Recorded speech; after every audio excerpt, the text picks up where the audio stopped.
dedica este día a la diversidad y nosotros nos lo llevamos a nuestro terreno, el humor. ¿Que hay más plural que el humor o no? ¿Quién delimita de qué se puede hacer humor y de qué no? ¿Nos podemos reír de todo? Hoy, cual funambulistas, caminamos sobre esa línea tan fina que separa el humor de la ofensa. Lo hacemos gracias al equipo de La Gran Ofensa, obra que muestra este abismo en el Teatro Lara. Bienvenidos a Telón y Cuenta Nueva, Dani Amor, Artur Busquets, Betsy Turnet y Cristian Valencia. ¿Qué tal? Buenas. Hola, ¿qué tal? Buenos días. Bueno, lo primero, gracias por estar celebrando con nosotros este Día Mundial de la Radio. Y la primera pregunta es casi obligada. ¿Esta entrevista va a contener algún material sensible? ¿Es posible? Sí. Siempre es posible. Bueno, ¿No hay represalias? No, prometo que no. ¿Qué es el material sensible? Dani. El que es sensible de ofender, ¿no? Muy bien, muy retórica la respuesta. Así en plan rápido. ¿Material sensible? ¿Lo dices en nuestra obra o en general en el humor? En general, en el humor. Pues yo creo, yo creo que cada vez más hay colectivos, ¿no? O hay zonas de, un poco como has hecho tú, de en que el humorista se convierte en un funambulista del humor, donde hay terrenos un poco pantanosos porque están a la orden del día o porque son más recientes o... No sé, por ejemplo, estoy seguro que si hablo de Kobe Bryant, seguro que alguien se puede ofender pues simplemente por el hecho de que le haya tocado, que sea algo más reciente. ¿Y qué no es material sensible? Bueno, el que está Van dos y se aceptado, cae el de en medio. Por ejemplo, el que es blanquito, el que no ofende a nadie, pero nosotros creemos que no es tan interesante a veces. ¿Creéis que se puede hacer humor sin ofender a nadie? No, porque, claro, o sea... No, porque el del medio también se puede ofender. Si mi padre era el de que siempre iba al medio, claro, es que eso no se habla, eso no interesa. O sea, que entendemos que no, ¿no? No, yo creo que no, yo creo que siempre va a haber alguien que sienta que ni que sea porque no le hace gracia. Porque a veces confundimos de un tema del que puede ser sensible o que puede ser a nivel social perjudicial hacer humor sobre eso, con que a ti no te haga gracia simplemente. Y eso reafirma la subjetividad. Quiero decir que al final los límites del humor son muy subjetivos. A ti te puede doler o te puede ofender un chiste y a mí no. Entonces, claro que al final la ofensa no tiene límite y es susceptible de que pueda ofender a todo el mundo, cada uno con sus propios límites. El otro día leía un tuit que me parecía que reflejaba muy bien la situación que vivimos hoy en día. Decía que un niño decía su primera palabra y ofendía a 5 grupos sociales. Algo pasa, ¿no? Sí, que ese niño es un crack. Pero... ¿Cuál era la palabra? Decía su primera palabra, no se ponía. Dice una palabra y da igual la que diga porque... Ah, vale. Sí, yo creo que estamos llegando realmente a unos niveles un poco exagerados. Nosotros en la obra intentamos un poco reflejar todas las posturas y el personaje de Artur Busquets, aquí un poco el villano de la obra, refleja también que es verdad que a veces es muy necesario, o sea, el denunciar chistes machistas, chistes racistas, ¿no? Chistes homófobos, realmente nos hace un poco mejor como sociedad. Pero yo creo que una sociedad un poco madura debería saber diferenciar entre lo que es hacer humor y lo que es decir algo en serio y entonces tomárnoslo con el respeto que merece. ¿Creéis que los chistes son algo inocuo? Cristian, ¿sabes qué es inocuo? No, sí. Bueno, es que depende tanto del contexto, depende tanto de a quién se lo digas. Es lo que decía Betsy antes, es muy subjetivo. Para mí puede ser inocuo un chiste muy negro de cualquier tema y no afectarme en ningún sentido. Y otra persona, pues depende de la situación que haya vivido relacionada con el contenido de ese chiste, puede sentirse ofendido. Al final es muy subjetivo.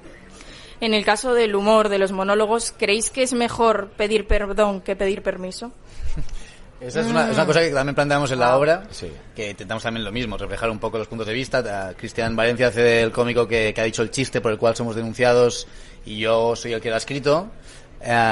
Y tenemos posturas diferentes, ¿no? Yo creo, por ejemplo, ¿no? Ponemos un caso también en la obra, intentamos reflejar casos reales y hablamos del caso de Robert Bodegas, que hizo un chiste sobre gitanos y después pidió perdón para un poco salvarse el culo. Pero yo creo que es verdad que cada vez más, sabiendo que la situación que estamos viviendo ahora, los cómicos tienen que ser consecuentes. Es decir, si yo hago un chiste sobre Julen, tengo que saber a lo que me expongo, con lo cual tengo que poder defenderlo. Si no, piénsalo un poco antes y no lo hagas y después te vas a arrepentir. Yo soy más, esto yo creo que también puede ser muy personal, pero yo soy más de pedir ni permiso ni perdón, sino de ser consecuente. Sí, exactamente. Muy bien. Sí. ¿Todos de acuerdo? Sí, totalmente. Sí. Bueno, yo creo que también esta obra lo que refleja es la facilidad con la que hoy en día decimos la palabra odio. decimos odiar con una facilidad pasmosa. Odio el chocolate, que bueno, pero odiar a alguien no es, quiero decir, no es baladí, ¿no? Entonces, algo pasa, ¿no? Es una cosa que yo creo que es lo que más claro queda en la obra, cómo odiamos. Sí. ¿Tú la has visto o no? Sí. Anoche. ¿Anoche viniste? Sí. Muy bien. ¿Nos muy odiaste? reciente, no, me encantó. Vale. Entonces, el odio realmente es algo que reflejamos hoy en día y que es verdad que depende por etapas históricas. ¿Cómo creéis que hemos llegado a este punto en el que odiamos y cada vez más la gente más joven con más facilidad? Yo creo, estoy hablando mucho, ¿eh? Habla. Nos gusta. Es el que está más despierto. ¿Dani? hoy. También. Yo me he tomado un gelocatil ahora. Yo creo que el odio viene sobre todo siempre del miedo, del desconocimiento. Es decir, prejuicio. Sí. Está fino. No, pero es verdad, odiamos aquello que no conocemos o que no queremos conocer, que nos cerramos, ¿no? Y esto, y que yo creo que muchas veces cuando nos ponemos tan radicales también es eso, es un poco de desconocimiento, el no saber, y también yo creo que es una corriente que pasa sobre todo en Twitter, en las redes sociales, que es el querer demostrar que somos moralmente superiores a los demás. Es decir, la gente que hace un chiste sobre alguien en silla de ruedas se merece la muerte. Para yo demostrar que estoy por encima de eso, ¿no? O la gente que se mete con los celíacos, no puede ser, porque los celíacos, no sé qué pasará de repente con los celíacos, que tampoco se les puede tocar.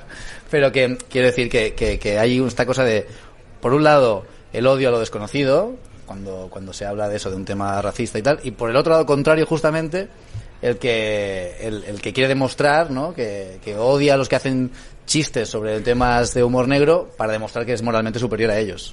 Y hablando de esas dos caras de la moneda, lo que se refleja en la obra, que es el personaje de Arthur, es realmente cómo un chiste cambia en función de quién lo haga. Correcto. Bueno, eso lo tratamos en la obra, es decir, el humor negro no solamente es el tema, sino es depende de quién lo diga, porque, por ejemplo, si Echenique... No, es que eso sale en la obra, perdón. Cuéntalo. Bueno, lo voy a contar, es un chiste, sale en la obra. Si Echenique dice, oye, como me sigas hablando así, me levanto y me voy. Es gracioso porque él tiene una movida y hace humor sobre su condición. Pero si yo digo, oye, Echenique, como me sigas hablando así, te levantas y te vas, Robocop. Claro, es de hijo de puta, porque yo tengo una condición de la que me estoy riendo. Es decir, claro, yo no formo parte de ese colectivo y me estoy riendo.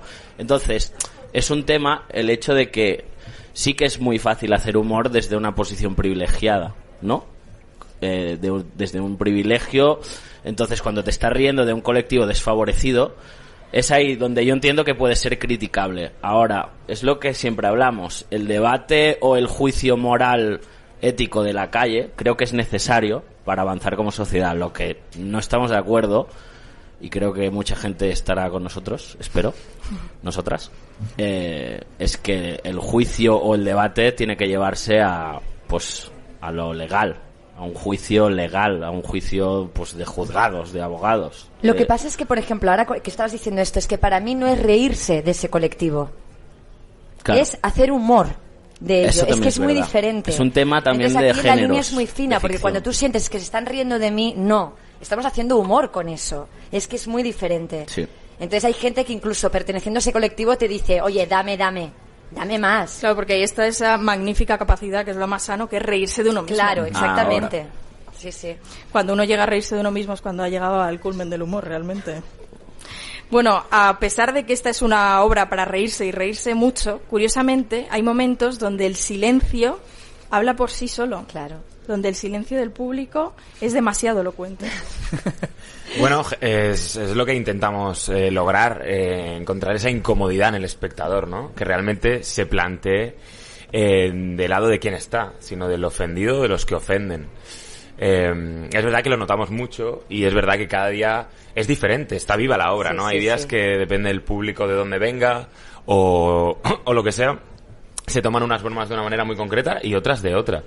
Bueno, hay hits, hay hits. Sí, hay cosas que siempre funcionan. El de los niños con cáncer, la gente no acostumbra a reír demasiado. No, cuesta más. No. Lo que pasa es que estamos acostumbrados, entonces ya más o menos como va tirando la obra dices, vale, ya sabemos cuál va a ser el resultado final de la votación. Pero de repente te sorprende, porque de repente estás haciendo la obra y dices, uy, hay mucho ofendidito hoy, ya verás.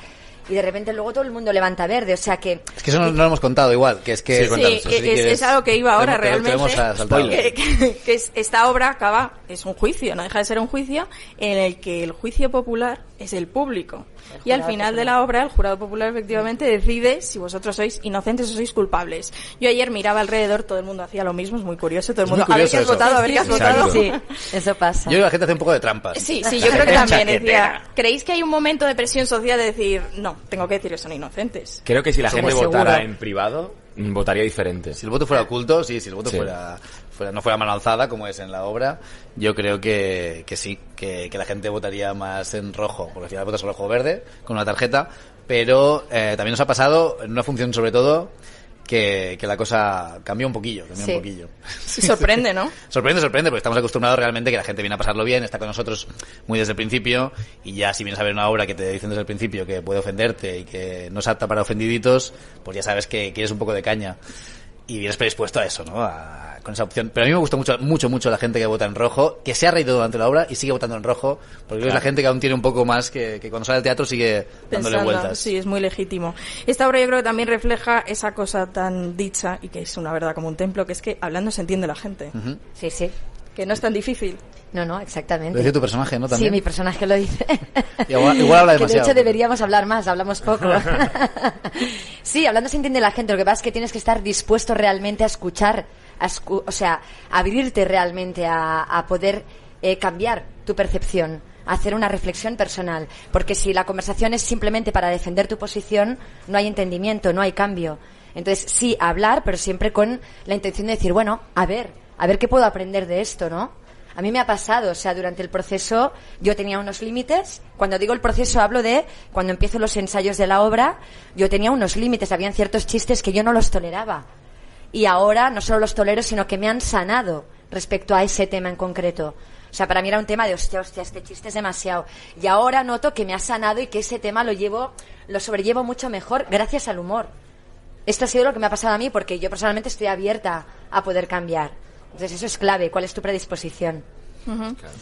Bueno, dentro de todos estos chistes también hay para lo propio, y es que dais un poco de caña al teatro, que es ese sitio donde supuestamente no se entiende nada, pero al que gracias estáis aquí, gracias a ello podemos veros. Este proyecto, no sé cómo comenzó, pero os ha respaldado el Terrat, que supongo que estaréis de acuerdo conmigo en que ha conseguido dar en la clave de la audiencia de hoy, que precisamente es toda la que ahora mismo está aquí sentada. O sea, ¿quieres decir que estamos aquí, o sea, la gente ha venido gracias al Terrat, ¿no? No del todo. Es verdad que han conseguido dar en la clave, ¿no? Sí, nosotros, la verdad es que esto surgió hay un festival de comedia que, bueno, que tenemos que decir que este año no lo van a hacer, que es una pena, porque llevan 5 ediciones y era un festival de teatro que organizaba el Terrat, de comedia, en el que escogían siempre una propuesta ganadora, tú podías ir con tu propuesta de obra de teatro, y nosotros ganamos hace 2 años, 2018, sí. En 2018 ganamos y con esta idea de hacer una comedia sobre los límites del humor.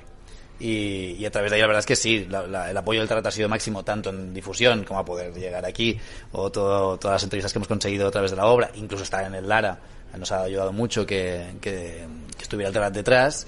Y además siempre nos han dado confianza plena en que hiciéramos lo que nosotros creíamos con su asesor, ¿no? Nos han asesorado un poco sobre cómo tirar, pero mucha confianza en que aunque tenían miedo de lo que podíamos hacer, porque ellos también han tenido denuncias, evidentemente, como todo el mundo que se dedica a esto.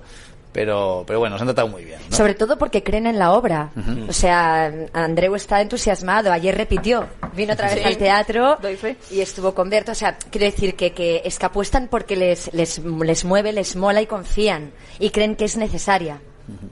Además, me parece magnífico esta obra que puede atraer al público joven y que rompe el estereotipo ese de que el teatro, con perdón, es un coñazo. Sí, es verdad. En la obra nosotros hablamos de que mi personaje, que es más el dramaturgo, que se las da de listo y tal, está un poco cansado de hacer obras así como que tienen mucho mensaje.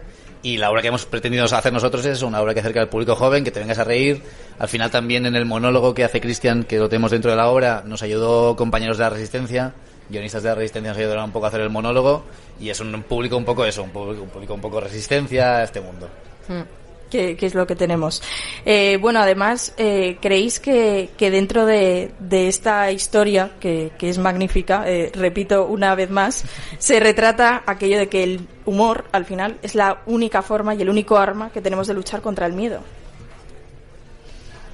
O el más poderoso. No sé si el único, pero yo creo que sí, que el más poderoso. Yo creo que en particular el humor negro, porque eso es lo que hablábamos todo el rato, no hay muchos tipos de humor.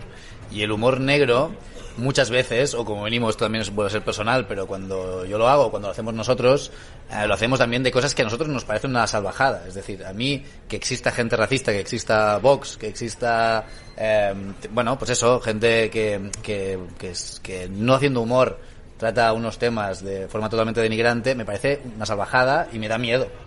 Y entonces yo poderme reír de alguien, de la violencia machista o de los refugiados, a mí me libera un poco. La vuelta. Sí, me destensa un poco esa situación, me hace poder relativizarlo, me hace poder aceptar lo que existe. O sea, sí, es una herramienta de superación, cada uno tiene las suyas. Y la nuestra, no sé si igual es una forma un pelín cobarde a veces parece, pero es una forma de afrontarlo. Y es que en la vida cotidiana está llena de momentos y de situaciones así, ¿no? De repente estás en una mega discusión de pareja o lo que sea y a uno se le ocurre meter un chiste y de repente no puedes evitar reírte y todo se destensa. Todo, ¿no? Incluso te cambia la perspectiva y seguramente la discusión se reconduce. O sea que sí, es que... Es la forma. Hasta el personaje de Arthur en un momento dice Cristian, uy, ha hecho un chiste. Bueno, para destensar, porque al final yo creo que el chaval dice, bueno, mira, he perdido, pero hay que reírse. Pues que no hay otra. No hay muchas más opciones. Y todo esto al final retrata, que es verdad, que esto no es solo una ficción, que es que hay casos reales. Sí, es que esto nos pasó que la semana pasada vino Willy Toledo. ¿Lo tiene en 5 días? No. El martes que viene. El 17. Martes 17. Sí, vino Willy Toledo la semana pasada y además fue gracioso porque lo vimos entre el público y hay un momento, bueno, no queremos asustar mucho a la gente, pero hay un momento en que una persona de las 400 que caben en el Lara tiene un pequeño papel en la obra. Y entonces en ese caso siempre cogemos a algún famoso si lo vemos, ¿vale? No os preocupéis. Pero entonces vimos a Willy Toledo y como en la obra hablamos incluso de él, nos hizo mucha gracia sacarlo en ese momento de la obra que es crucial. Y después de la obra vino a hablar con nosotros y nos contó que os acordáis aquello del coño insumiso, la Virgen del coño insumiso y todo aquello. Pues eso no, yo pensaba que se había acabado. Y eso el 17 de febrero, que es el martes que viene, él tiene el juicio. Mira, os lo voy a leer porque lo leemos al final de la obra. Es por cagarse en la Virgen. Que es interesante. Él tiene el 17 de febrero un juicio por ofensa a los símbolos religiosos, escarnio del dogma de fe, de la santidad y de la Virgen María. Se ve que es el segundo caso en democracia que pasa. Y bueno, nos parece que sí, que es una ficción lo que hacemos nosotros, pero que fuera del teatro hay algo parecido. Desde luego que es real, porque también recordamos el que fue tan sonado el caso de Dani Mateo con la bandera y otros tantos, ¿no? Sí. Al final... Titiriteros, Valtonic, no sé. Bueno, eso en ese caso no es humor, pero es música. Es libertad de expresión. Libertad de expresión. Sí. Eso os iba a decir, ¿cuál es la línea que separa el humor de la libertad de expresión? ¿Cuándo uno puede decir lo que quiere o cuándo no? ¿Quién delimita eso? ¿Cómo se puede hacer eso? Pues si también es que se puede. Depende del colectivo que formes parte. Hay gente diciendo sandeces todo el día por la televisión, políticos incluso, no pasa nada, y lo dicen de verdad. Y lo fuerte es que cuando un humorista que está haciendo ficción pues está destensando sobre un tema, a él sí se le puede meter en un juicio. Es bastante de locos. Sí, yo creo que el límite también es lo que hablábamos antes. Una cosa que a ti no te haga gracia, un chiste, otra cosa es que sea denunciable. O sea, ¿en qué momento? Yo creo que ahora, por lo poco que yo sé de esto, sé que legalmente lo que no se puede hacer ahora en España es ridiculizar o banalizar a unas víctimas del terrorismo, poniéndole nombre y apellido. Eso es lo que está realmente penado. Pero incluso así, si nos ponemos así, o sea, si nos ponemos a objetivizar, eso es lo que tenemos ahora en España. Pero si nos ponemos a teorizar o de forma moral, realmente no se puede hacer un chiste sobre Irene Villa. No sé quién de aquí no ha hecho un chiste alguna vez sobre Irene Villa o sobre alguna víctima del terrorismo. O sea, que incluso ella lo ha hecho después, ¿no? O sea, a ella en España podrían acusarle y podrían llevarla a juicio por hacer un chiste sobre la víctima del terrorismo, sí, ¿no? Sí, exacto. Es un poco bueno. Cada uno tiene que poner nosotros ahora lo que decimos y que es una cosa muy subjetiva. Creemos que nunca el humor ni la libertad de expresión debería ser judiciable. Es verdad que es así. Además, realmente en esencia esta obra de lo que habla es de moral y de ética, ¿no? que es un concepto muy difuso, porque ¿dónde está la de cada uno? ¿Dónde empieza la tuya? ¿Dónde acaba la mía? Con una cuestión también muy educacional. Entonces, es como un tema muy peliagudo. Cuando os pusisteis a escribir, ¿cuál fue el motor que os llevó? Porque estamos ahora mismo en la cresta de la ola de esta situación. Sí, bueno, nos llevó que en nuestras conversaciones salía todo el rato del tema. Yo creo que las cenas que hacíamos con Cristian, ¿no? Sí, aparte nosotros somos un grupo de colegas, que es donde nació esta obra, en la que el humor negro es algo que utilizamos mucho, con nuestras propias cosas, no tanto con la de los demás. Sí. Y de ahí nació un poco la idea de hacer todo esto. Sí que nos dimos cuenta, haciendo la obra, que teníamos más límites de lo que pensábamos.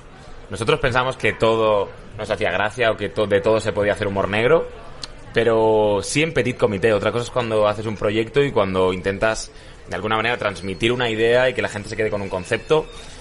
Yo tengo que reconocer que hubo un chiste que hicieron ellos, Dani y Uri Serapi, que son los otros escritores de la obra, que yo dije, yo creo que este no está bien. O sea, el chiste por el que nos denuncian en la obra, teníamos uno un poco más salvaje. Y me autocensuraron. Te has autocensurado. O sea, que ese chiste que tú no tolerabas no está en la... Pero no, porque creo que para mí, más que me ofendiera, era mal Era gusto. desagradable, era desagradable. Que es diferente, que eso es otra rama Sí, también, es verdad, ¿no? es otra rama es del un humor, tema más sí. de gusto, no de ofenderte, donde está tu límite. No es mi límite, porque no es límite, lo puedo oír, incluso me puedo reír, pero otra cosa es contar una historia a través de ese chiste de mal gusto. Nosotros creemos que dentro de la obra todos tienen bastante buen gusto, o por lo menos para Bueno, nosotros. claro, Para nosotros. Pregunta sobre el chiste del niño, a ver si Claro, parece de buen claro. gusto. Claro, quizá para otros Claro, no, claro. pero para nosotros. Pero además es que, Cristian, has dado en la clave, en petit comité tú sabes quién tienes enfrente. Pero si ahora nosotros contásemos un chiste, no sabemos qué hay en cada una de estas cabezas, Yo, ¿no? yo estoy seguro que aquí en esta sala hay gente que tiene memes salvajísimos que le han pasado con síndromes de Down, con alguna minusvalía, muy bestias. Que si los proyectáramos aquí, todo el mundo se escandalizaría. O sea, una cosa es verlo tú en privado, en el ámbito privado, para ti solo, y otra cosa es proyectarlo en un teatro.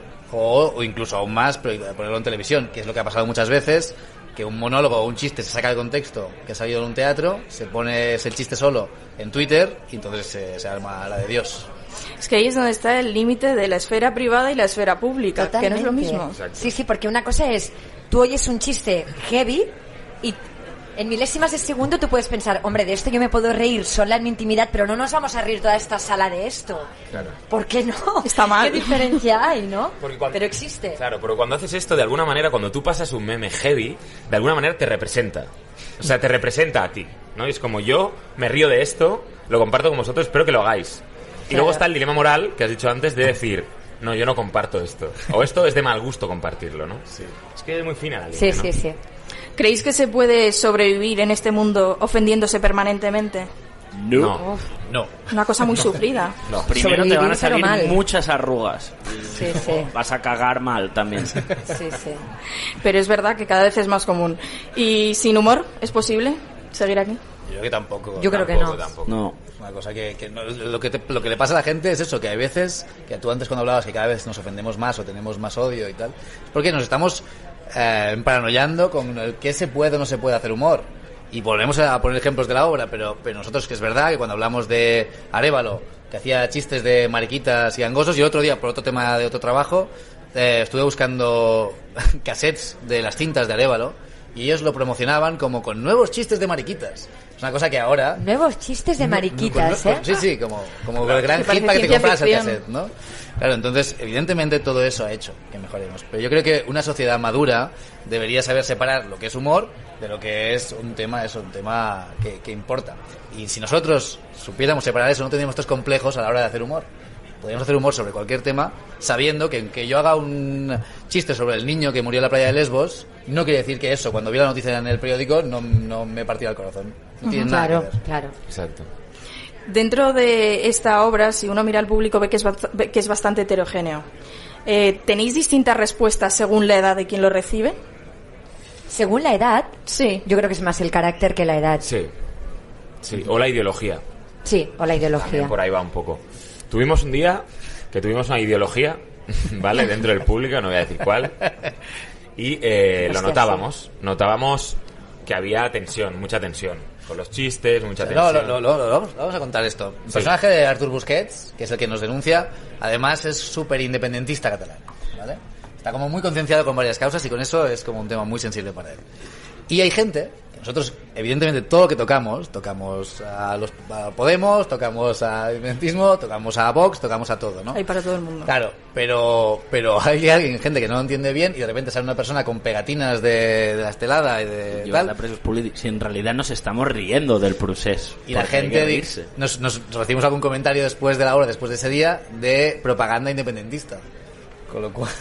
Es Sí, como, sí. no has ¿Tú lo has visto, entendido tú? nada, Sí, colega. no, desde luego que no, algo no. Si quieres no se ha ofenderte te vas a procesado. ofender. Si quieres Claro. ofenderte, te vas a ofender. Pero también, por cierto, me parece el mejor punto de la obra es cómo comienza. Quien se vaya a ofender se puede levantar e irse. Exacto. Sí, sí, eso... Artur, es todo tuyo.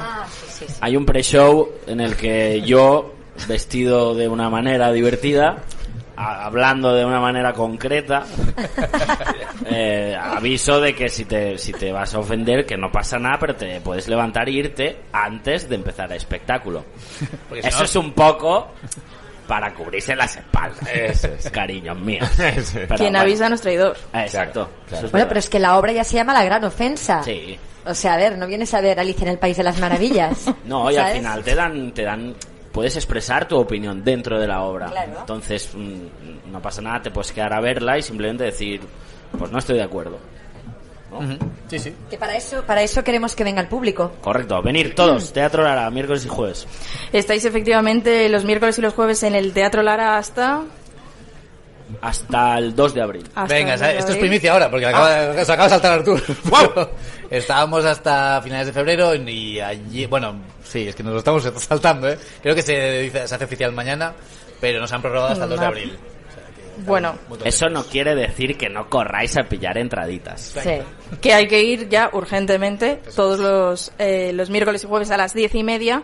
Pero chicos, antes de despediros, creo que es inevitable preguntaros, ¿sois culpables o sois inocentes? Que cada uno se defienda. ¿Pero con nuestro personaje o...? Sí. o- ¿De qué Claro. se me acusa, señoría? ¿Usted sabe? En la obra. Sí. Como personaje, Como personaje, claro. Ah, personaje, súper inocente. Mateo, inocentísimo. ¿Por? Bueno, porque defiende sus ideas de una manera, creo que madura.